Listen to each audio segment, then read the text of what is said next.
Guys, how are you doing? My name is Jeff Dennis, your Creole teacher. In this video today, I'm going to show you how you can form questions in Asian Creole with the verb to be. As you already know, guys, the verb to be is translated in Creole by say. Okay, guys? So let's see 10 examples. So, dans leçon jodi an, m pral montre nou koman yo forme kesyon avek verb CA ki se verb to be en angle. Koman ou forme yon phrase avek verb et ki se verb se en kreol. Depi ou verb la plase devan suje a, ebyen li son kesyon. Otomatikman, li dwe termine par un point interrogasyon. Ok, guys?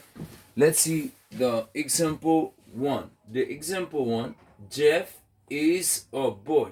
In this case, we have Jeff is the subject pronouns of the subject. Is a verb, the verb to be, third person, or article, boy is a noun. Ok, guys? La nou e Jeff ki se yon nom masculin ki se sujet, is ki se troisième personne du verbe être, ki se is, a boy ki se or ki se article, boy ki se yon nom. Ave di, la di Jeff is a boy. La li di Jeff se yon garçon. Pour pose question en anglais avec, wap pran verbe la ou place devant sujet. Pas oublier.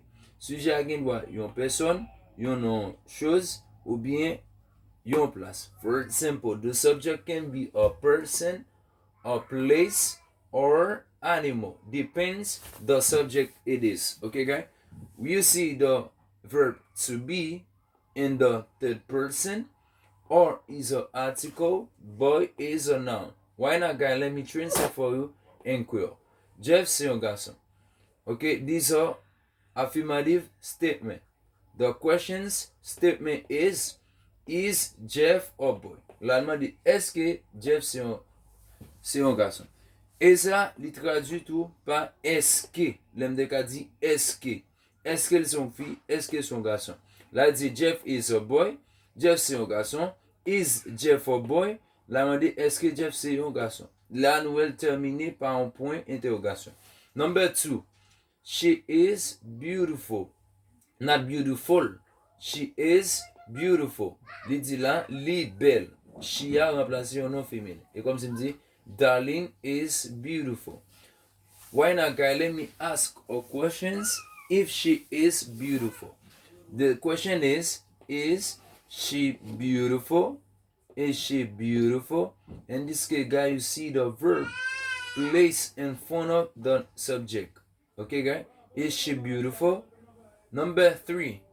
They are bananas. They are bananas. Il dit yo se banan. Kounya m'a dit est-ce que yo se banan? M'a dit are they bananas. Okay, guys? I think you understand. Number 4. He is singer. He is a singer. A singer is a person that sing. For example, I'm an artist. I can say I'm a singer. Okay, guys? Lycéen, il dit lycéen chanteur. Ok? Maintenant, il pose la question, est-ce que c'est un chanteur? M'a dit, is here a singer? Ok? Il m'a dit, est-ce que c'est un chanteur? Number 5. I am Wudensky. I am Wudensky.